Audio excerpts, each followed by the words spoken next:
నమస్తే అన్న. నమస్తే బ్రదర్. సినిమా చూసారా? చాలా బాగుంది సినిమా, చూశాను. ఇప్పుడు అది నిన్న నైట్ ప్రీమియర్ షో చూసిన, చాలా బాగుంది movie. As a big fan of Allu Arjun, నేను చెప్పేది ఒక్కటి ఏంటంటే, అది కేసు హియరింగ్లో 17కి ఉంది, అది చూద్దాం ఏమవుతుంది. కానీ ఇక్కడ స్మగ్లర్ మీద అది కేసు పెట్టారు, హైకోర్టులో కేసు నడుస్తుంది. బట్ ఇక్కడ సినిమా ఏంటంటే, సినిమా ఈజ్ డిఫరెంట్.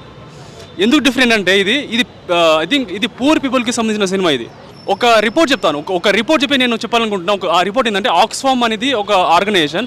ఆ ఆర్గనైజేషన్ చెప్పేది ఏంటంటే 73% of resources control under 1% of India.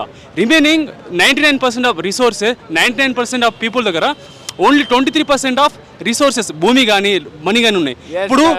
ఇప్పుడు నా పాయింట్ ఏంటంటే, లేనోళ్ళు స్మగ్లర్ చేయాల్సిందే, లేనోళ్ళు స్మగ్లర్ చేయాల్సిందే, ఉన్నోళ్ళ దగ్గర లాక్కోవాల్సిందే. లేకపోతే బ్రతికే అవకాశం మనం లేదు బ్రదర్. ఎవరితో భయపడకూడదు అసలు, ఎవరితో ఏ నా కొడుకుతో భయపడకూడదు. ఈ దొరలంట ఎవరో కానీ నేను ఒక్కటి చెప్పేది, ఈ సినిమా చాలా చాలా బాగుంది. ఫస్ట్ పార్ట్ నుంచి సెకండ్ పార్ట్ ఒక కంటిన్యూస్. షేర్ చేయండి, లైక్ చేయండి, సబ్స్క్రైబ్ చేయండి. మరిన్ని వీడియోల కోసం బెల్ సింబల్ పై క్లిక్ చేయండి.